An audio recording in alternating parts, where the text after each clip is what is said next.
Welcome in, viewers, and my name's Troy Hardy, and I'm with... Gordy Gibbons. Hey, mate, Gordy. I love that opening intro. I love that song.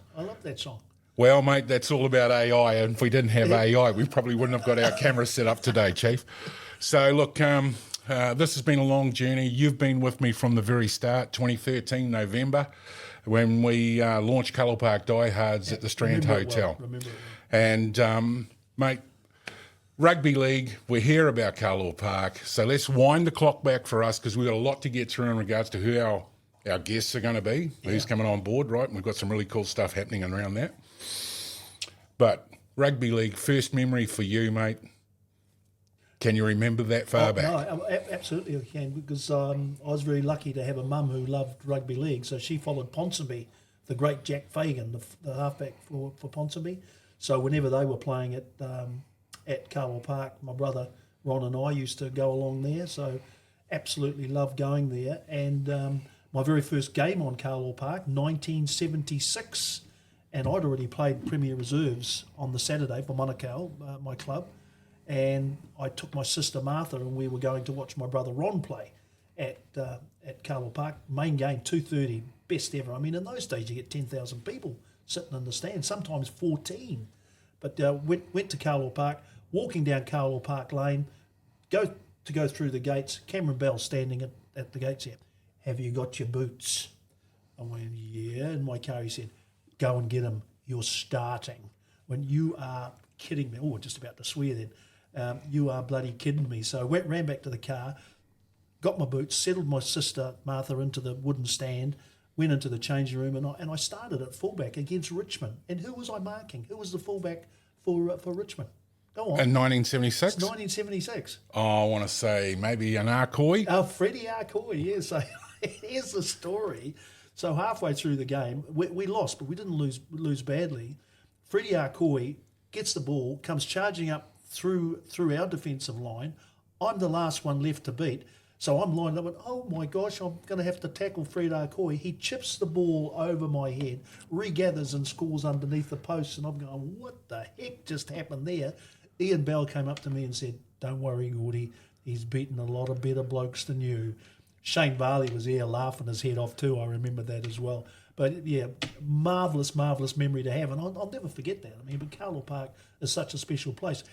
And of course, I got married there. Only wedding at Carlaw Park. We're going to have to bring that photo up for you too, Chief. So I'm going to map that in. And as Gordy said, you know, not only did he have his wedding there, but your whole group, and there was a little bit of reception for a grandstand photo shot as well. Oh, there was. No, it was absolutely wonderful. And the story behind that was in April in 2000 that I got married, and it was supposed to be winter, but the day was perfect. Of course, Carlaw Park had a big marquee in the middle of the field. Everybody filled up the wooden stand, and my wedding was timed for when the West Tigers played here, because Jared McCracken was supposed to be my best man. But the week before, Wayne Pearce was the coach of West Tigers, and they got beaten quite badly, and he had asked to have leave, and he cancelled. He said, no one's leaving camp. You're all in camp. We're here to play football, not to be out socialising. So I had to rejig everything. Brought Jason Mackey in off the bench to come into my wedding party, and my son Garrett moved up into the best man's role. So yeah, it was a wonderful day. It was just so, you know, everybody, all the Warriors were basically there. All my Kiwi contacts were there because I was working at Lion then. Had Lion trucks all parked on the number one field. Carlaw Park, special place for everybody, but more special for me and my wife, Stella. Great to hear, mate. And, you know, whilst we're sort of going to have a wee bit of reflection, and there's a ton of fans out there that have, you know, the playing on the hill with the piece of cardboard, you know, behind by the score stand. You know, the only international field that I'm aware of that had Zigzag as a sponsor on the playing field. I mean, you know, this is real life stuff. And the only field that turned into a mud bath after it rained, because it was a Chinese market gardens for. True. Yeah, it was. Talking to a lot of the Kiwis and a lot of players that played, maybe not even at that level, a special home, as we've talked about, you know, the spiritual home of rugby league, to be able to run out to Carlaw Park and have the crowd so close to you. Yeah. You know, you could hear the conversation about, you know, your mother, and you know, the opposition talking about your parents, being able to go around the back of the stadium and smell that stuff. Yeah, right? that's the liniment. Yeah, and listen to the whole new language on what was coming through the louvers in regards to the halftime coach addressing the teams. Very special, very special. In regards to your whole life of rugby league, because you've worked at Auckland Rugby League, you've worked at New Zealand Rugby League, you've worked at the Warriors, you actually were located at one stage at Carlaw Park, working out of the grounds? No, never out of Carlaw Park. Auckland League, when I started, was actually in this building. Oh, wow. Yeah, it was this building upstairs, New Zealand Rugby League, 7 Beasley Ave, and then we moved up the road and Auckland League moved into the upstairs up there. So, but very, very special times. And because I worked at Lion for 14 years, and I was basically in charge of rugby league and a number of other sports. So a lot of stories there to tell about that. Just on that, Gordy, so Lion Red, big, strong, stalwart sponsor of rugby league. Yep. How did that all come about, and when did it sort of come to an end? Because it kind of come to an end. Yeah, well, 1961 was when Lion Red first aligned themselves with rugby league, and they were just so dominant. And Lion Red was probably the biggest brand for Lion breweries alongside Steinlager prior to Speight's coming in and becoming a national beer when Speight's was mainly down the South Island. But Lion Red was absolutely the beer of rugby league. So when DB took over or got the first year of the Warriors sponsorship, Lion Red had to drastically do something to try and keep their name aligned with with rugby league. So they went and made up the Lion Red Cup, which turned out to be a fantastic event. So that first year of that was 1994. And, of course, the Warriors started in 1995. Best year of Lion Red Cup was 94 because all the Warrior players were playing for all those provincial teams. And, of course, in 95, a lot of them when it started for the Warriors, of course. But Lion Red in those days supported every club, every province, every club, and, of course, the Kiwis. They were called the Lion Red Kiwis for a number of years. So, and now, of course, Lion Red is not as strong as it used to be. I still drink it. It's still my number one beer, but it's nowhere near as strong as it would be. And of course, the marketing spend that they have has diminished quite a bit as well. Yeah, but it's still there. It's still there. I think that's a changing market, and craft beers coming in. Here we go. We're going to start talking about alcohol and beers now. And the old quart bottle sort of went out the go, and everyone's drinking a green glass. I still drink quart bottles. There you good boy, good boy.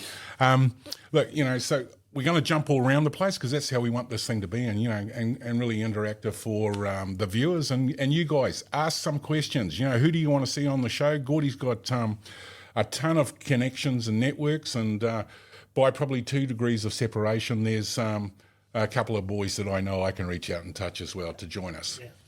Magpies, Manukau Magpies. Yeah. How did you get involved with them? And you had a long stint with and you're coaching now down there as well. Oh, yeah, coached this year. Under six Avengers, mate. Wonderful year coaching them. Yeah, because that came about because my brother Ron, his grandson, was going to play for league this year for Manukau, and they didn't have a coach. So the old thing is, well, if you don't coach them, then they won't have a team. So okay. We had an absolute ball, frustrating as hell. Yeah. With 5 and 6 year old kids, but loved every minute of it. So now we've got to decide whether we're going to go back. But to answer your first question, what was your first question? First question is how did you get involved with Manukau? And because you were there in the management, and we talk about a couple of signings too. Because I got you got sticks across. Yeah, Owen. Yeah, you got sticks. Yeah. Because Nicky was already there. So I first started there with my brother Ron, and I was 5 and he was already been played a couple of years, but started there. But when I first started, it was Western Mangere, and right. Or was it Manukau Green Lane, one of the two, and then it went from them to Manukau.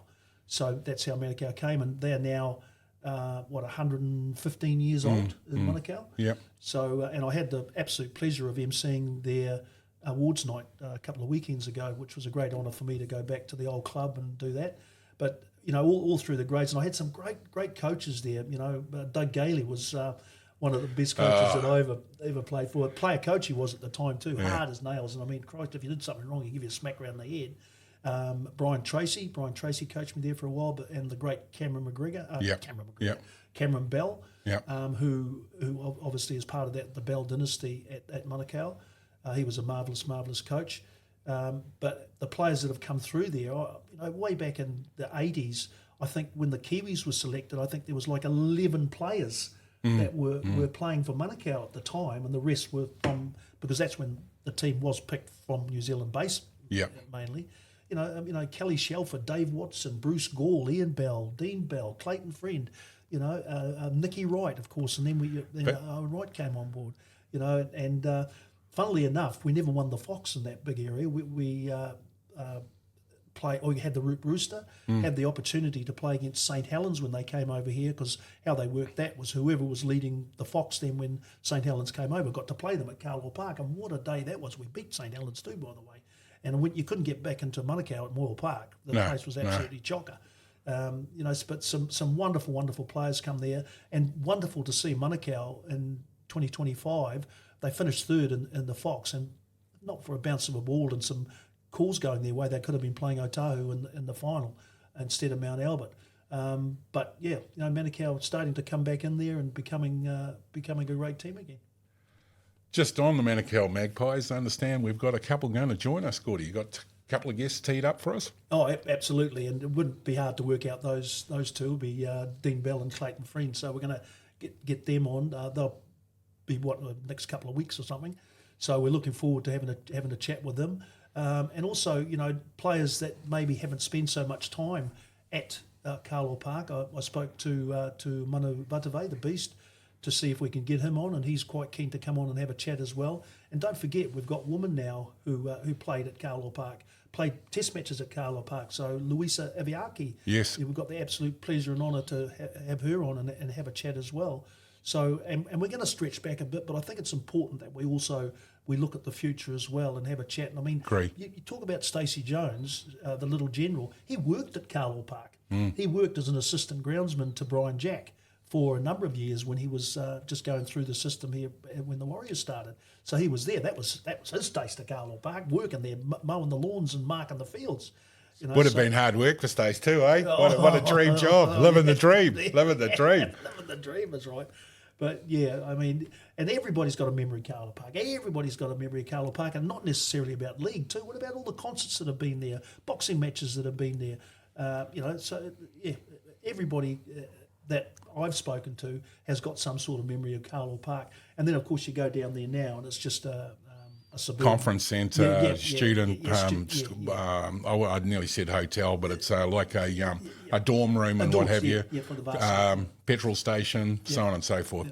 It is like a very unusual stadium, and from the Kiwis that I've spoken to, from people that have been to Carlaw Park who have played on stadiums around the world and had the best opportunities, like Wembley, but Carlaw Park had two fields.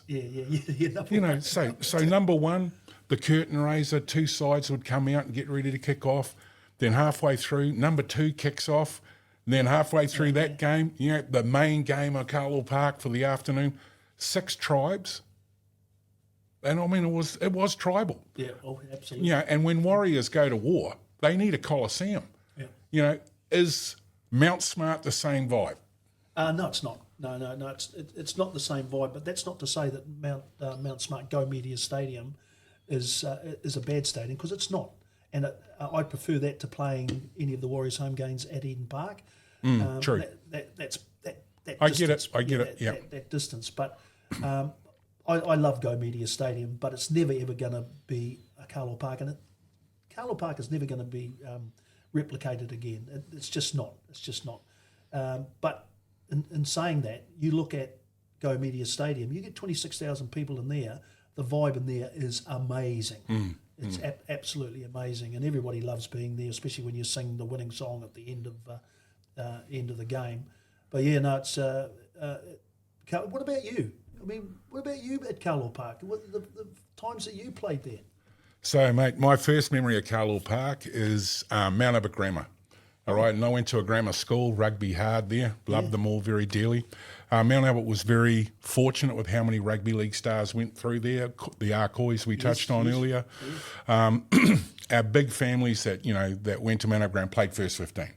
So the big push in those days were to play first 15. It was a big focus, but if you could make the rugby league side, and we had so many big boys in front of us, so I'm pretty sure there were third year, sixth, fifth year formed, guys that are 19 and 20 with 3 kids, so making the team was difficult. And anyway, I made the team, and it was the only year that we lost. So that was my first memory, running out onto Carlaw Park, and I can remember the ground was really sandy the time we had arrived, or as opposed to being a muddy bog type. So I don't know whether they brought in half the beach from St Heliers, but it was all set ready for that sort of feel. We played Aotearoa. Joe Rapati was playing on the day, carved up our back line, and we had some good players. We had Andrew Arcoy in the centres, Mickey Yanasa, I think, junior Kiwi. My memory could go back and I could pull them all out, and I'll try and find a team photo and add it to the podcast. Just the fact of being there was enough for me. And then fortunate after that. So who were you playing? Who did you play? We played Aotearoa College. College. So it was a college rugby league match, and we went down, sadly. But coming back after that, played club football there, managed to get on number 2 with the Pirates, and then an opportunity came up after doing the junior Kiwis and touring Papua New Guinea. Coming back, we did an Australian junior test there with Aussie. The New Zealand Rugby League junior Kiwis, who returned from their tour of Papua New Guinea on Tuesday, were back in action just the day after their return. They shared the series with Papua New Guinea, and then last Wednesday played the first of 2 tests against Australia at Carlaw Park here in Auckland. That's another good line kick. Sorensen's been good on the line kicks today. Been a little hesitant in moving the back line along, and has looked 2 or 3 times when the ball has come along the line for a pass inside. So New Zealand closing the gap, 17 points to 11, 15 minutes gone, second half. Let's have a look at it again. It was a nicely set up move. George Sorensen flicking it out. Lazy in the line there, kept it going, flicked it on a bit more. Nice running in the line there from Troy Hardy, coming in, got a pass out. Rapana was in the line as well, came back out again to Adrian Shelford, and Shelford put Ropati in a gap. Ropati drew the man, and Dean Orr finished it. And we just got beat on that match. So that was a special moment to be able to, wear the black and white jersey, even though, just a junior fella, but still memories are made. Still a Kiwi jersey. And a lot of talent came out of that team. So Joe Rapati, Brett Todd, Adrian Shelford, rest in peace. I'm just trying to think. Ricky Cowan, loved the guy, and he went on to play, higher honours, and ended up in the big dust up with Kevin Tamati, and held his own. Love you, Rick. So all that sort of stuff as a young fella stays with you, because it's like first love. Yeah. All right, so this is... Well, speaking of first love, no. It's just like, so first love, before girls, before making money, before any of that stuff, running around with the football, the guys getting yelled at to come in and, it's dark, come off the street. That's probably why Carlaw Park started, and the Carlaw Park diehards. So I had a photo with my old man, who's now passed away. It was on Facebook, for about 48 hours. Orders for 60 shirts from 4 different countries, and I thought there's something in that. Yeah. So I'd try and catch up with maybe, 20 blokes who I hadn't seen from, football days after breaking down as a young fella. And in that first week, 1,000 people walked in. The rest is history. Wow. And you were part of the launch on that, mate. So and wasn't that a special night? Oh, it was a special night. I remember that well. I just thought of something then when you mentioned the sand on Carlaw Park. That was actually used for a beach volleyball tournament in the late 90s. Oh, okay. Yeah, it was when I was at Lion, because I think Corona was the sponsor of it, and they used Carlaw Park as a beach volleyball for a beach volleyball tournament. There you go, trucked in the sand. Yeah. And left it there. The ground needed it, Mate, Mate, so yeah, those are my fond memories of Carlaw, playing on the field. I managed to get down there and see my dad, Viv Skeen. He played for the Ponies, reserve, and came up every now and then. His great mate, Donnie Mann, and going in and listening to the halftime chats, and the characters that were there, and that sort of vibe. I thought, well, it is a special place, but to grow up and to have the opportunity of playing there later on in life, just really special. It was great. It was great. Rugby league, let's keeping this moving at a nice little clip. So outside of the Lion Red tie-up, you end up in Auckland management, in a commercial sense, and I want to talk about the Kiwis.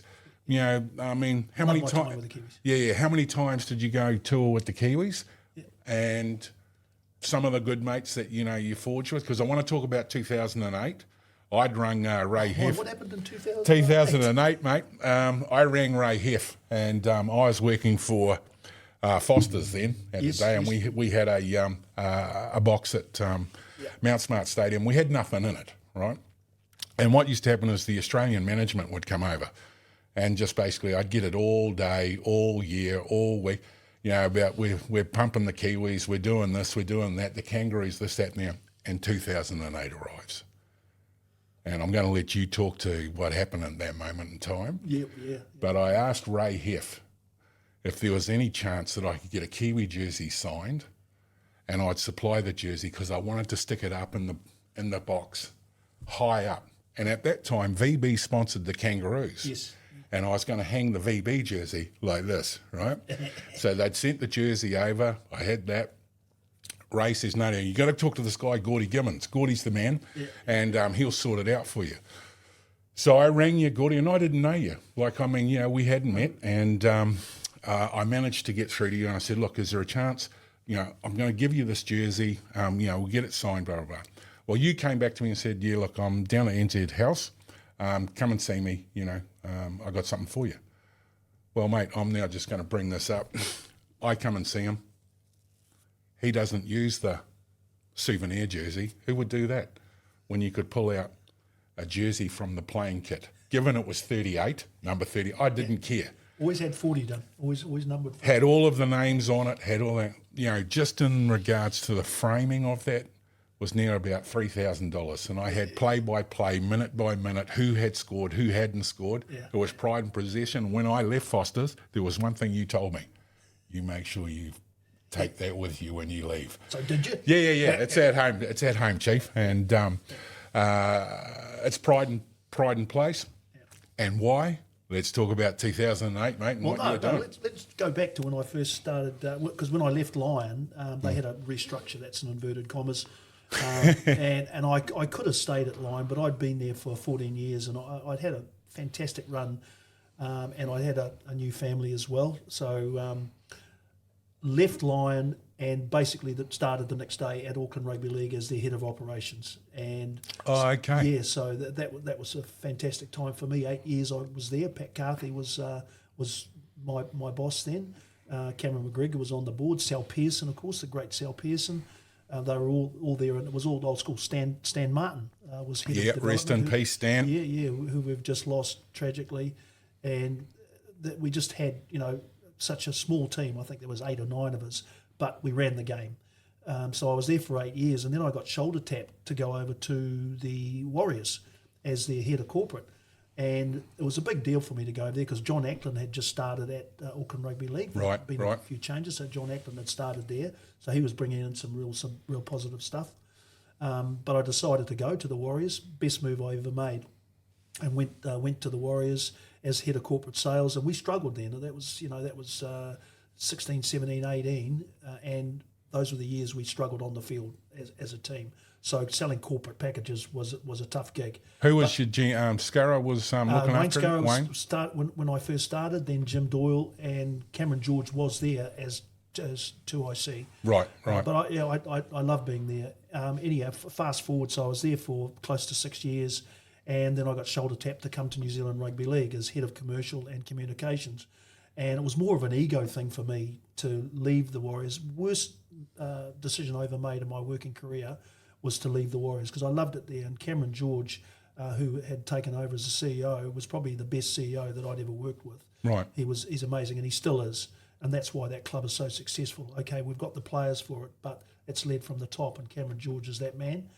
So I came to New Zealand League. Greg Peters, who I had a relationship with when I was at Lion, because he was at Bay of Plenty Rugby, and I used to look after rugby when he was in charge down there. So I came to New Zealand League. COVID hit 2018, 2019, so unfortunately I lost my job. So I was only here for 2.5 years, and which, I was very, very disappointed about that. I was like, right, that's that. I'm never having nothing more to do with rugby league. And where do I end? And here he is, loving it. Where do I end up? So I'm now the manager of the New Zealand Rugby League Museum, which I love. I mean, the history in this room is amazing. Make sure that you get to this museum, and if you're ever in Auckland, get in here, give me a call, send me an email, museum@nzrl. I'd love to see you to come in here and have a wander around. So my Kiwi tenure, well, that started when I was at Lion, because Lion was the major sponsor for the Kiwis. So I more or less got in there through the back door, and my very first tour was to Australia with the New Zealand 13, and Frank Endicott was the coach, and Sal Shanks was the manager, and he asked if I would like to go over to join them when they played a test match, which is a New Zealand 13 against an Australian 13 up in Brisbane. So I went over there and we won that game, and that sort of started my relationship there. So that was in 1993, at the end of 93. Well, in 94, they invited me to go on the tour to Papua New Guinea, and talk about a baptism of fire, going to Papua New Guinea. Been there. But, wonderful tour. Words have no words. Wonderful tour. So we played 4 games. We played 3 tests and one against the Port Moresby Vipers. Yep. Absolute amazing experience. We got tear gassed in one game in Port Moresby, only because the people just wanted to get close to the team, and they were trying to get in over the fence, and it was through the trees. Let the German Shepherd dogs go. Had the big black bloody pipes that they were hitting back to keep the crowds back. But wonderful experience. And then went all the way through to 2004. Now, I must emphasise that I was like the assistant to the assistant to the assistant when I did my first tour. Right. So who are you assisting? To Ray Haffenden, who taught me so much about the game, and Bevan Olsen, may he rest in peace as well. So they taught me a heck of a lot, and went all the way through to 2004. My last tour, when Daniel Anderson was the coach then, and I decided that I'd had enough. That was 10 years that I'd been involved with the game. And so I decided to step away. Long story short, come 2008, I get a call early 2008 from Peter Courts, who was the then general manager for New Zealand Rugby League. He said, Gordy, I'm just here with the Kiwis management, and we're just discussing who we want as manager. And both Stephen Kearney, who's the head coach, and Wayne Bennett is the coaching advisor. Wow. Have said they want you to come back in as the manager. I said, look, Peter, thank you so much, but I've really had my run. Give somebody that's a lot younger, to come in and have a chance to manage the Kiwis, and hung up. So that was it. And about 10 minutes later, the phone goes, and it was Wayne Bennett, and I'd got to know Wayne Bennett quite well because Lion Red lost the Warriors. They aligned themselves with Brisbane Broncos, which is 4X, which is Lion Nathan. Of course, of course. For those that don't know about the brands, absolutely. Yeah. So whenever they used to come over, I used to look after them. So I've got a few stories about that too. So Wayne rang me and said, Gordy, Wayne Bennett here. We have a management meeting for the Kiwis tomorrow night at New Zealand Rugby League House at 6:00. See you there, and hung up the phone. So I turned to my wife, Stella, and said, guess what? I'm back managing the Kiwis. Yeah. So do you want me to mention a bit about 2000? Absolutely. This is why we're here, because these are the memories, these are the stories that we need to pull out. Yeah. And the one thing about the podcast is it'll be long here after we've gone, my friend. Yeah. Look at that. So 2008, we got together, and our first test match for that year, and World Cup year, and let's emphasise this, it was the 100th celebration for Australian Rugby League. So everything was geared around them winning the World Cup for their 100th year, which you do. And I mean, they were the best rugby league nation in the world. So we had the Anzac Test, and that was played at the Sydney Cricket Ground. Now, if you've ever been to the Sydney Cricket Ground, it's an amazing place. Well, we played there, and of course, it was their centenary year, And the Anzac Test went terribly wrong for us, and we lost it 28 points to 12. And we thought, oh, well, here we go. And, of course, that just underlined the fact that the Kangaroos were going to win the World Cup because they're 28-12. And I so remember this. And we went into the changing room after the game, and Wayne Bennett, of course, was there, and Stephen Kearney was the head coach. And after the game, Stephen Kearney gave a speech. He very, very good, very, very good with his after-match speeches and halftime speeches. And he gave the speech, and we'd actually won the second half. Stephen Kearney makes the statement. He said, well, one positive we can take out of the game, boys, is that we won the second half. Well, holy shit. Wayne Bennett stood up and more or less said, well, if there's anybody in this room who thinks winning the second half of a test match is okay, then you may as well get up and walk out now. And everybody went, Wayne Bennett, here we go. And that will stay with me just till the day I die, because we'd always had this thing as, okay, well, we've lost, but it's to Australia. And they're the big boys, you know. And one thing that Wayne Bennett instilled in everybody was that, hold on a second, you guys have the right to be playing, at this level, and don't treat them like your big brother. You can beat them. They're just, skin and bone like the rest of us. So fast forward to the first game in the World Cup in Sydney, and we get beaten again. But the scoreline, first game, 30 points to 6. 30 points to 6. So, of course, what a joke this is going to be. Australia's just going to walk through and take this competition completely. Another thing that I just so remember is that after that game, now we're talking a 30 points to 6 scoreline in a test match, okay? Just before you go to the point, who dominated in the 30 points for Australia? Oh, well, Gasnier, Inglis, Lockyer. Inglis. Across the park, with just some amazing players there, and they dominated so much. And as I was saying, I was really interrupted. As I was saying, on the bus after the game, we all get on the bus, and Wayne Bennett gets on, and before the bus drives away, he stands up the front and he said, boys, if that's the best Australia can give to us, he said, okay, scoreline 30 points to 6, we're going to win this World Cup because we played only a quarter of what we're capable of, and I'm telling you right here and now, we're going to win this World Cup. And it was just the look on everybody's face, and we went, yeah. So from there, we went up, because I made a few notes here just in case I forgot. So we went up from there to the Gold Coast and played Papua New Guinea. We won that 48-6. Right, Then we played England in Newcastle, and we won that 36-24. But a story about that is that we were way behind. We were down like 16 points or something, and I had to leave because I had to take Steve Matai to hospital because he'd done something to his neck. So I didn't know, because we were in the X-ray area, and because of being in the X-ray, I couldn't have my phone on. So I thought we'd got beaten by England. So when I left that stadium, I thought that we'd lost. But of course we won that. We came back and won. And Manu Vatave was an absolute star. I think he scored three tries there. And then we played England again in the semi-final in Brisbane at Suncorp Stadium. We won that 32-22. And the positive thing about beating England was that all the Barmy army that had come over to support them, they weren't going home. They were staying for the grand final. So they all supported the Kiwis. Yeah. So stage was set. Stage was set for Australia to come out, centenary year, win the World Cup, put it on the shelf. Thanks for coming, boys, but we're always the dominant one. And they were up at half time. But I need to share something with you, and I'll try and be as quick as I can with it. But right throughout the campaign, we had jersey presentations before each test match. Collar and tie, we had guest speakers, and we had Dane and Kurt. Mark Graham. That would have been awesome. Oh, it was just amazing, absolutely amazing. Mark Graham, our player of the century, presented the jerseys before the grand final. Craig Smith from Kiwis and also from Newcastle. But our very first test match, when we got beaten, pumped 30 points to 6, we had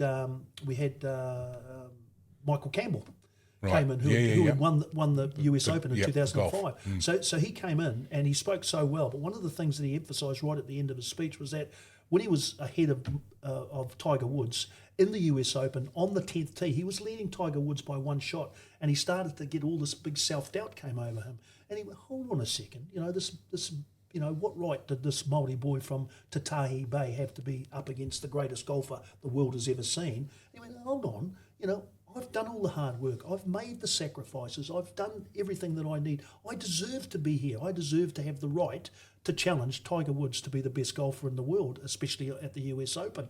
So we came in at half time. We were down by 4 points, I think it was, at half time. And as the boys were going out, Stephen spoke very well, and the confidence was there. I could see it. I could feel it. It was an amazing feeling in that changing room. So as they're going out, Wayne stopped us and said, boys, remember what Michael Campbell said to you. You have the right to be here. You have the right to be challenging the world champions in this World Cup. So go out there and go and bring home the World Cup. I tell you, mate, right from that moment there, I knew we were going to win the World Cup, and you went out, and that was the best 40 minutes of rugby league you will ever see in your entire life. It was just amazing, and came back in after full time, and it was just the amazing celebration, with that 2008 World Cup. We actually locked ourselves in the changing room because we were supposed to have the aftermatch. Yeah, of course. And we're all, I'm hurrying them up. They're going, piss off, Gordy, we want to have a beer. I said, no, boys, we've got the aftermatch function. That can wait, Knock at the door. Australian official standing at the door said, don't worry about coming to the aftermatch function. Australia have left. I don't even think they had a shower. Went home. So no aftermatch function. So we, after the media left, shut the doors, got on the VBs. And one of the things that right throughout the whole tournament, no drinking, no alcohol. Yeah, of course. And, and that was sacrosanct. No one drank alcohol. So, well, holy heck, we made up for it in that changing room. Good boy. And I think the first beer I had, I bloody did a right-hander. So they go Buffalo. So I had to scull that one and then Yeah. But you're an old hat at that. You planned that. You planned that. Absolutely. Yeah, absolutely. And the friendships and stuff. Well, I mean, here, a bloody tattoo on my arm there. Look at that. Yeah. You see that there? I got that, but wonderful memories. And then I went on for another year, 2009, and we didn't do so well in the Four Nations. We didn't even make the final of the Four Nations. That's another story.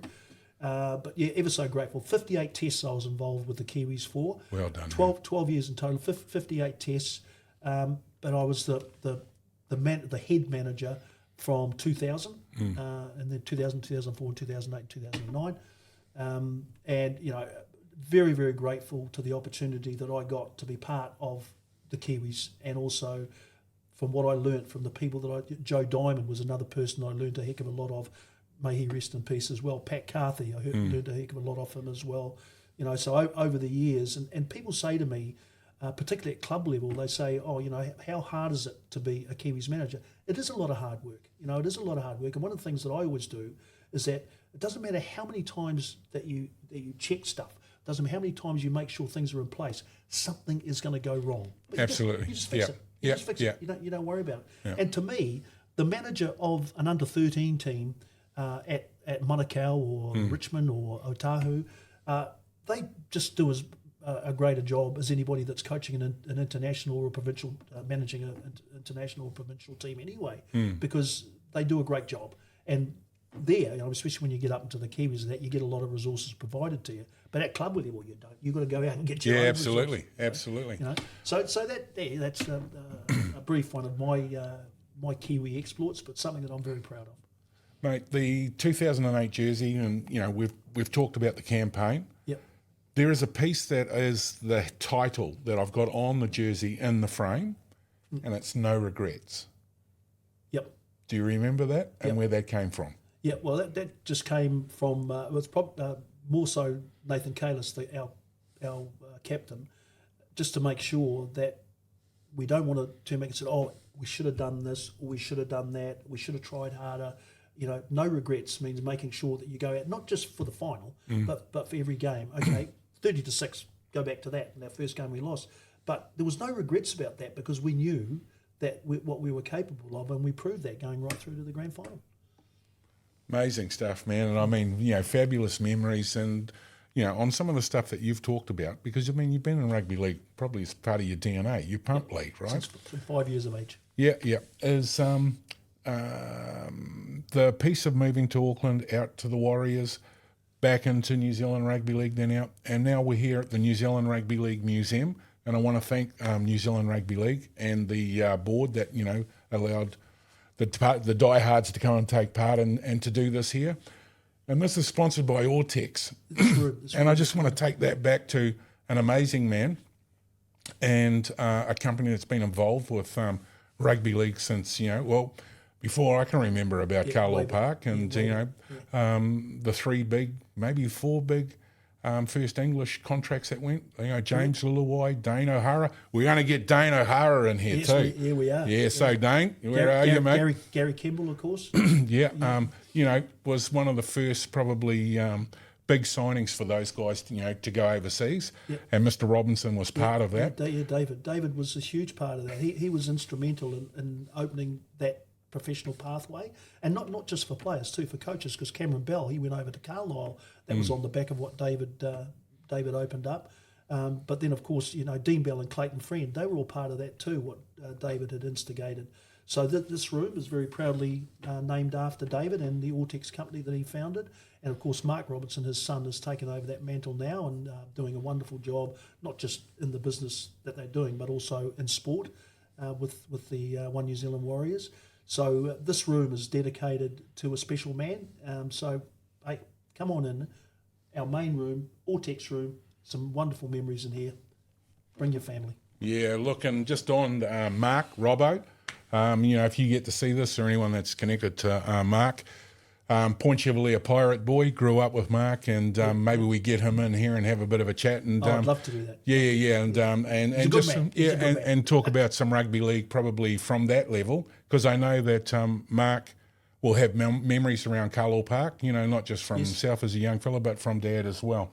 Mate, we're going to cover so much. I know that we've got a lot of guests penciled to come in here, and if any of the viewers out there have somebody that they'd like us to interview, to see. That would be great. Yeah, give us your suggestions. Yeah, absolutely. Yeah. In regards to ongoing footy, and, you're a wonderful talker, all right? You could talk up a storm. Now, part of this is just for our viewers and what have you out there. MC, very eloquent, have a wonderful repertoire of the New Zealand English language. Where am I going with this? Celebrant. Yeah. So how do we get hold of you if we want to do a wedding, or we want to do a funeral, or we want to connect with you outside of what we're doing here? Because there's a lot more that goes on, especially in the rugby league space. And if we talk about the last 4 weeks, 5 weeks, Neville Kesher, God loved the man, and and we got to love our referees, right? We have to love the referees. Is that he was my first Auckland coach? Oh, right. A disciplinarian. Yeah. Disciplinarian. He suffered no fools, did young Neville. Yeah. And then, of course, yesterday, Stan Martin. Yeah, on Monday, he had his funeral. Yeah. From the rugby league side of things, and, the Ray Cranch, I heard just today, you took a phone call around that. Yeah. Can we talk a little bit around that, mate, in regards to how we get hold of you and how you ended up in that space? Well, I don't know how I ended up being a celebrant. So I've got my own little business, Celebrant Services by Gordy Gibbons Limited. Weddings, funerals, civil unions. Please, I'd love to be part of any special day that you've got, and all you've got to do is give me a call, 021 912 927. Would love to hear from you. I've emceed Otahu's prize giving. I did Manukau's prize giving. I also did the Auckland Rugby League's Referees Association prize giving just last Saturday. But I love doing it. I love doing it, especially if it's something to do with rugby league. But it doesn't have to be rugby league if you're getting married. And I do. I'm actually making a suggestion now that if you wanted to get married in the museum, we'd even look at that. Not for your reception. You can get married in here. We can move you around anywhere you want it to be in the museum itself, and then have a couple of beers or a champagne in here, and then go off to your reception. I love what I'm doing. So if you want someone to stand up the front and read your vows for you, or say farewell to your mum or your dad or whoever, I'd love to be part of that. It'd be an honour. Yeah, and I've seen the man at work, ladies and gentlemen, and he's a true rock star. Yeah. The hiring of the venue, just sort of now still staying on the New Zealand Museum. I know that you've done school visits to come here. Heaps. Retirement villages. I know I'm back in my old days of being with Foster's. I actually had a sales meeting in here, and we had a full presentation around what it looked like and felt like. in regards to being the small guy with the big brother. So if I use the analogy, New Zealand Kiwis versus the Australian Kangaroos, we'll flip that on its head. And do you think the man who was taking orders for Lion Red was actually selling pellets of Lion Red in? No. Well, you try to be a Foster's guy to try and take orders for Foster's. Now, every single box of that was sold in, man, I can tell you. But great place, great space, and there's been... I don't charge, or we don't charge a fee, but we take a koha. We don't get any income apart from New Zealand Rugby League, which we're very, very grateful for. They give us a grant twice a year, and without that, we'd struggle big time. We have had a lot of funders in the past, but that's sort of starting to dry up now. Yeah, so, you said that earlier, just touching on that. Yeah. So if you can support the New Zealand Rugby League Museum and the guys here, they do wonderful jobs. I'll put a link up down somewhere where you can put a deposit or, contact Gordy. Museum at nzrl.co.nz. There was something I wanted to do, Troy. Absolutely. You might say no, we might leave it till another time. But what I've done is I went through and thought of all the Kiwis that I've had associations with in my era, in my 58 tests, and I've selected a team. Would we have awesome? Oh, absolutely. Yeah, absolutely. Okay, now and just before we get into this too, all right? So for all the viewers out there, when Gordy names his period team for what's the date? So it'll be from 94 to 2004. Yep. And then 2008 and 2009. Okay. So please remember that, because they'll be going, what happened? And obviously the one player that should be in there right from the get-go is Mark Graham, but he wasn't part of my tenure. I understand. So as long as so everyone's got that on the dates, and I'll ask you the question: can I start from the bench and then come to the team? You can do that if you want. Okay. So on the bench, who do you have, Gordy? Okay, right. So, actually, it's probably better if I go through the team because then you'll understand why they're on the bench. Okay, all right then. Okay, all right. Okay, hey, it's your team, bro. It's your team. Okay. So I'm politely telling you to piss off.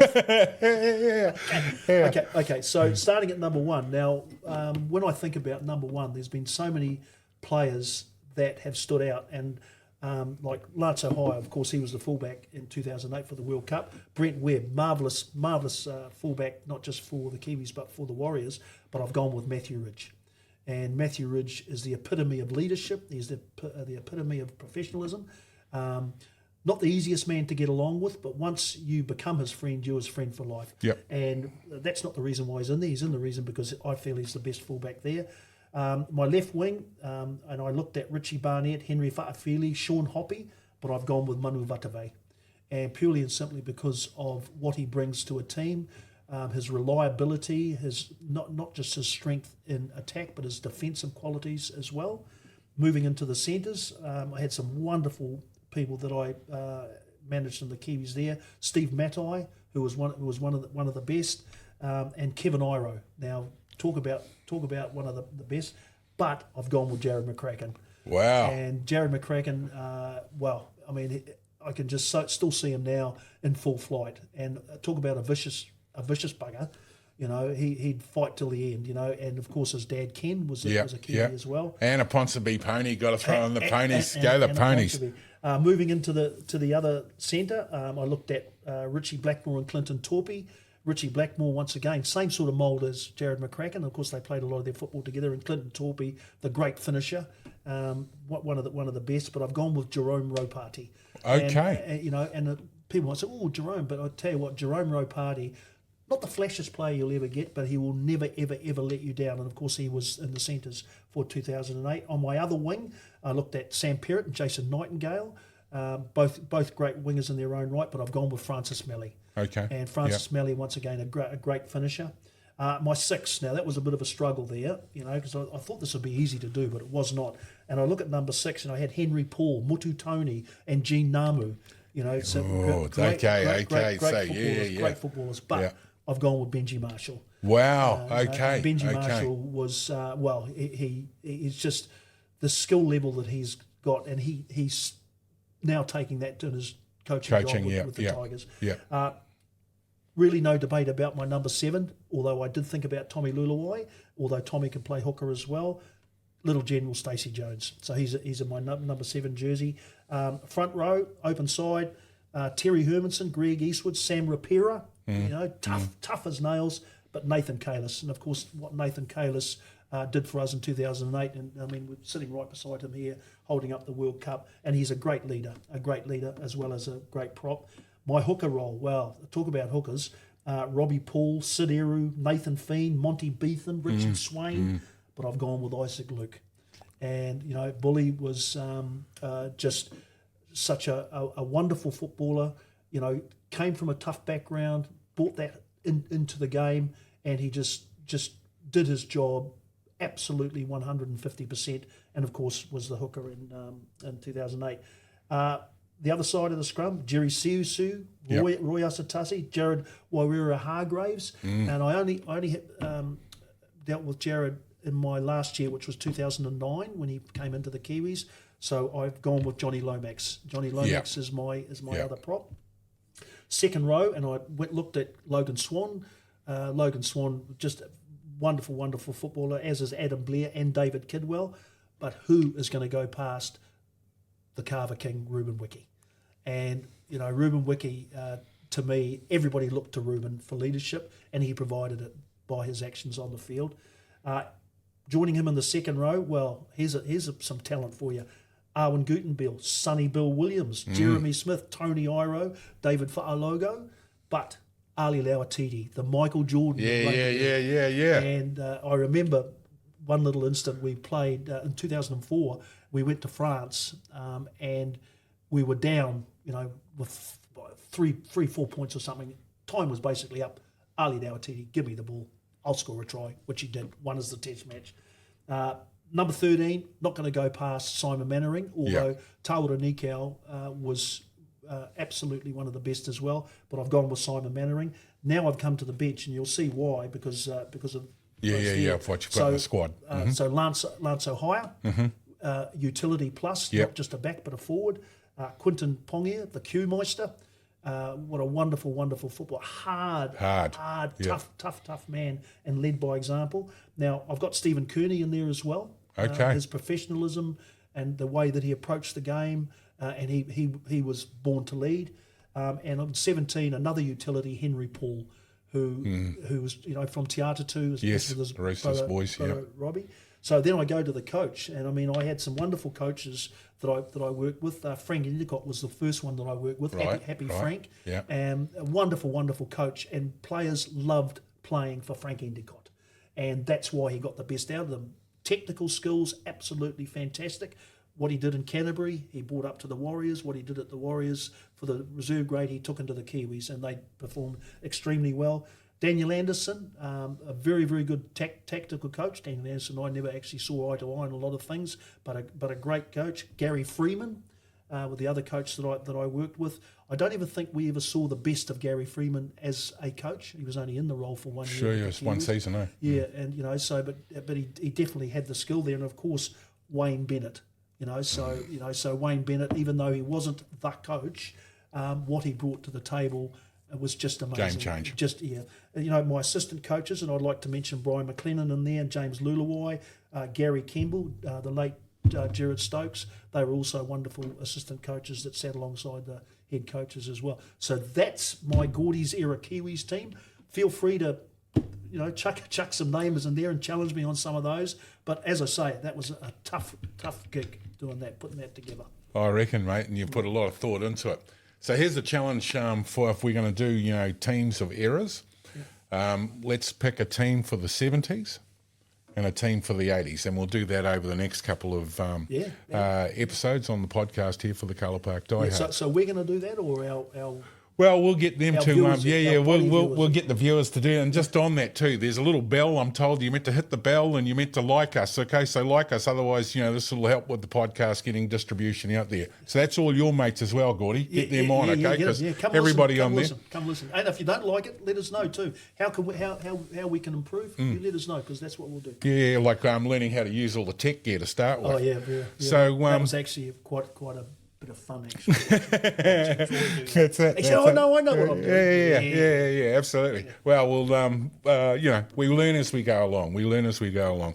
Look, mate, last couple of things I wanted to ask you, and that's due to the experience you have, the time that you have, and you're an old bugger. The rugby league challenges that lie before our game, what do you feel they are, and what can we do about them? You know, like, I mean, is it does it start at grassroots and how we look after our clubs, you know, and what they need? You know, what are some of the challenges that we have? Well, without a doubt, it's grassroots, and it's we've got the kids that want to play footy at 100%, but it's getting the coaches and the equipment that they need.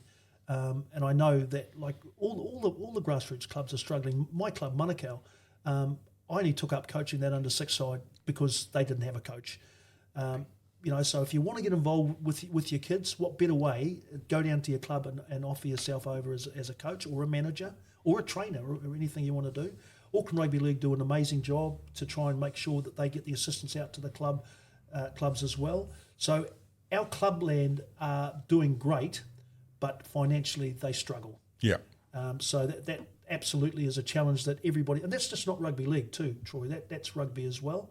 Then you look at what the Warriors are doing. The Warriors now have created this, you know, up the Wars, which I don't actually like, to be fair. I'm a go the Warriors. Well, it's an Australian thing, isn't it? Yeah. You know, so and what the Warriors have done has been amazing for the game in this country. I mean, for 2 years in a row, Mount Smart Go Media Stadium has been sold out for every game, and that includes the games that they took down to Christchurch.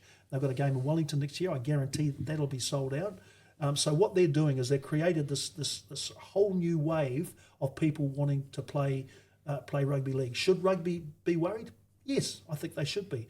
You know, rugby's always been the number one sport in this country. Yeah, yeah. But soccer, football numbers are massive. Are I mean, as well. and basketball. And basketball's probably the biggest. So issues facing them, having enough teams for our players to play at all levels. What the Warriors are doing is amazing. You know, we've got the Jersey flag, and of course the women's going through. So it's creating those pathways. I mean, and I'll say 1,000 guys that want to play rugby league, only 2 or 3 of them are going to actually make it and play 5 NRL games. You know, so it's a tough road to be on. Mm-hmm. So that support in there, which the Warriors provide, is absolutely instrumental in ensuring that those players can go on, first and foremost, to live their dream at playing the sport. We're a lot better off than we were a few years ago because of how the Warriors are going. Kiwis this year, we've got the Pacifica Cup. So and just how good is that? How good is that culture and that vibe when those fans come? Yeah, it's wonderful.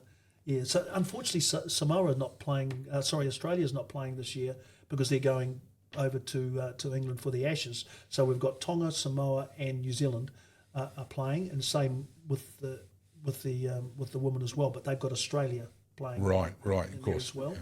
Yeah. Stacey Jones is the head coach. I think Stacey Jones is going to make a wonderful, wonderful coach.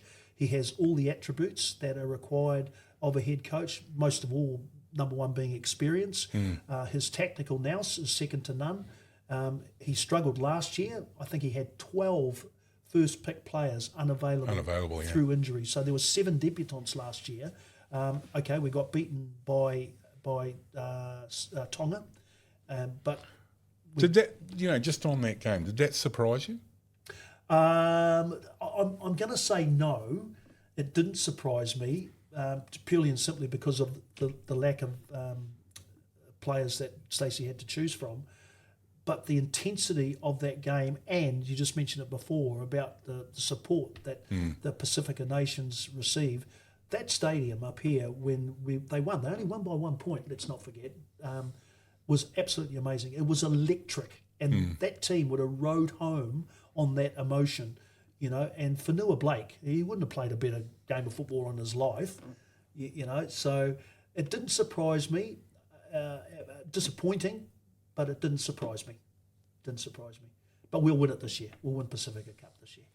Oh, good, mate. But what I do want to win is another World Cup. I hate being the only manager that's ever won. Oh, yeah, bring that up. Hey, bring that up. And I've got one of the original jerseys too, so I'll get a photo of that in. Hey, look, at this point, I think for our first podcast, mate, we've managed to pull it together. Amazing hour. We could have ripped another lap. and he had no problem. Next time I'm bringing a beer. Yeah, absolutely. I would just have another cup of tea. Here we go. There you go. Here you go. Ooh, that's a hot one. Just wanted to say a big thank you to our sponsors, and we do have sponsors. They are Sony. So Sony have come on board, and we'll have a couple of prizes that we'll give away during the course of the season, and also Mike Farrelly. Now let's just talk about Mr. Farrelly for a little bit. Yeah. Farrelly Photos.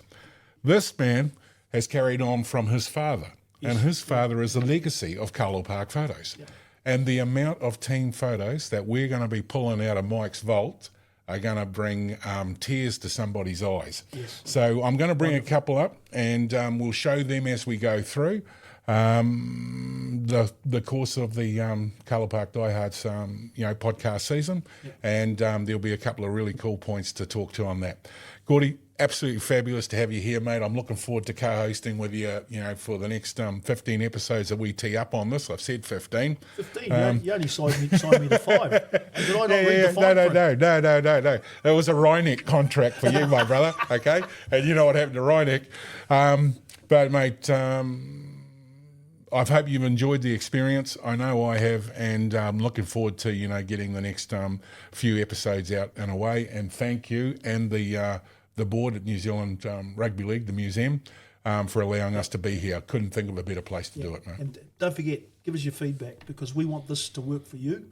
So give us a feedback, and if there's any sponsors out there that want to jump on board to make this even better, get hold of Troy, and because we'd love to have you as part of this this rugby league journey.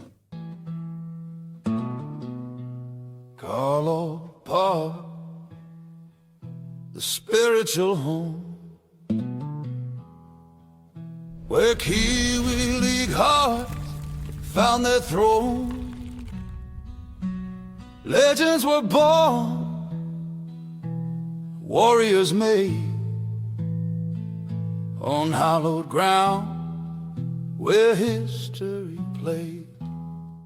Yeah. Cool. All right. Okay, thanks everybody. Carlaw Park, always and true. The heart